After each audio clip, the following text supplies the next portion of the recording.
India गठबंधन में क्या सब कुछ ठीक चल रहा है? ये सवाल इसलिए भी क्योंकि इंडिया गठबंधन में शामिल कई दल एक के बाद एक राहुल गांधी के नेतृत्व पर सवाल खड़े कर रहे हैं। राहुल गांधी भी कोई सीधे सवाल खड़े कर रहा है तो कोई ममता बनर्जी को बेहतर बताकर नेता विपक्ष पर सवाल खड़ा रहा है। संसद के शीतकालीन सत्र के बीच राहुल गांधी के सामने बड़ी चुनौती खड़ी हो गई। टीएमसी की ओर से कही गई बात और ममता बनर्जी की हाँ के बाद कई नेताओं को लगने लगा कि कांग्रेस सांसद राहुल गांधी की जिद ठीक नहीं है। इंडिया गठबंधन में शामिल दलों के नेताओं के बयान पर यदि गौर किया जाए तो ऐसा लगता है कि उनमें भी कहीं ना कहीं बेचैनी है। जिनके साथ सबसे अधिक चर्चा हुई थी आने की, अब उन्हीं से दूर है कांग्रेस। देखिए, लोकसभा चुनाव में सबसे अधिक चर्चा यूपी में कांग्रेस और सपा के साथ आने की हुई थी। राहुल गांधी और अखिलेश यादव कई मौकों पर साथ भी आए और इसका नतीजा भी देखने को मिला। लोकसभा नतीजों की बात करें तो सबसे अधिक चर्चा यूपी की हुई। कांग्रेस और सपा दोनों यूपी के मतदाताओं का आभार करते नहीं थक रहे, लेकिन अब ये बात पुरानी हो चुकी है। सपा और कांग्रेस के बीच दूरियां बढ़ती हुई नजर आ रही है। महाराष्ट्र में सपा ने महाविकास अघाड़ी से अलग होने का ऐलान कर दिया, इसलिए इससे पहले संभल और लोकसभा में सिटिंग अरेंजमेंट पर भी मनमुटाव साफ साफ देखने को मिला। सपा के एक नेता हैं आईपी सिंह। उन्होंने राहुल गांधी की तस्वीर शेयर करते हुए लिखा कि इन्होंने जिद कर ली है कि ये नहीं सुधरेंगे। सपा सांसद रामगोपाल यादव हैं, उन्होंने राहुल गांधी पर भी बयान दिया।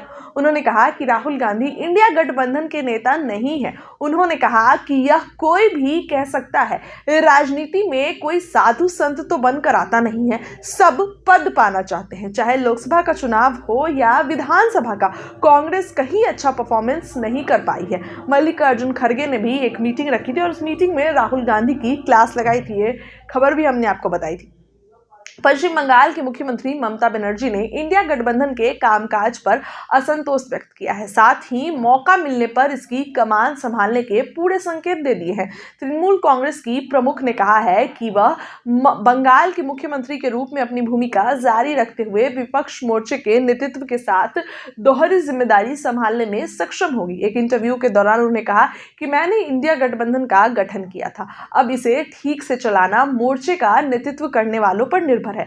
अगर वे ये नहीं कर सकते तो मैं क्या कर सकती हूँ? मैं बस यही कहूंगी कि सभी को साथ लेकर चलने की जरूरत है।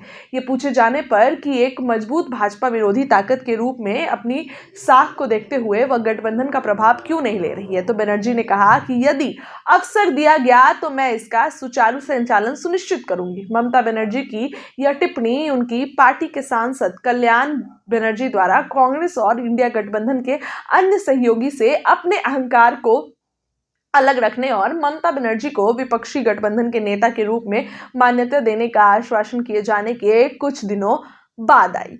वहीं आपको यह भी बता दें कि विपक्षी गठबंधन के भीतर हाल के घटनाक्रम पर भारतीय कम्युनिस्ट पार्टी यानी कि भाकपा के महासचिव डी राजा ने कहा कि कांग्रेस अध्यक्ष मल्लिकार्जुन खड़गे गठबंधन के अध्यक्ष हैं और उन्हें मुद्दे पर जवाब देना चाहिए। हालांकि उन्होंने स्वीकार किया है कि कांग्रेस को अपने सहयोगियों के प्रति अधिक उदार होना चाहिए और कुछ गंभीर आत्मनिरीक्षण करना चाहिए। राजा ने यह भी कहा कि कांग्रेस को गंभीरता से आत्मचिंतन करना होगा और इस बात पर विचार करना होगा, मंथन करना होगा कि विधानसभा चुनावों में सीटों का बंटवारा ठीक से क्यों नहीं किया गया, जहां उसे बुरी तरह हार का सामना करना पड़ा।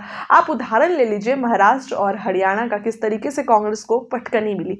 दिल्ली विधानसभा चुनाव में उन्होंने आगे कहा कि दिल्ली विधानसभा चुनाव में आम आदमी पार्टी ने अपने बूते चुनाव लड़ने की घोषणा कर दी और कांग्रेस से दूरी बना ली। उद्धव ठाकरे की पार्टी भी सामना के जरिए कांग्रेस पर निशाना साध रही है। पार्टी ने अपने मुखपत्र सामना में के संपादकीय में इस बात पर जोर दिया कि आप प्रमुख अरविंद केजरीवाल को इंडिया गठबंधन का हिस्सा बने रहने के लिए मनाने की जरूरत है। संपादकीय में कहा गया कि ममता बनर्जी कांग्रेस से दूरी रखकर राजनीति करने की कोशिश कर रही है। अब केजरीवाल भी उसी राह पर चल रहे हैं। इस संबंध में कांग्रेस को आत्मनिरीक्षण करने और एकजुटता के लिए कदम उठाने की जरूरत है। आपको क्या लगता है? कमेंट में बताइए। बहुत बहुत धन्यवाद।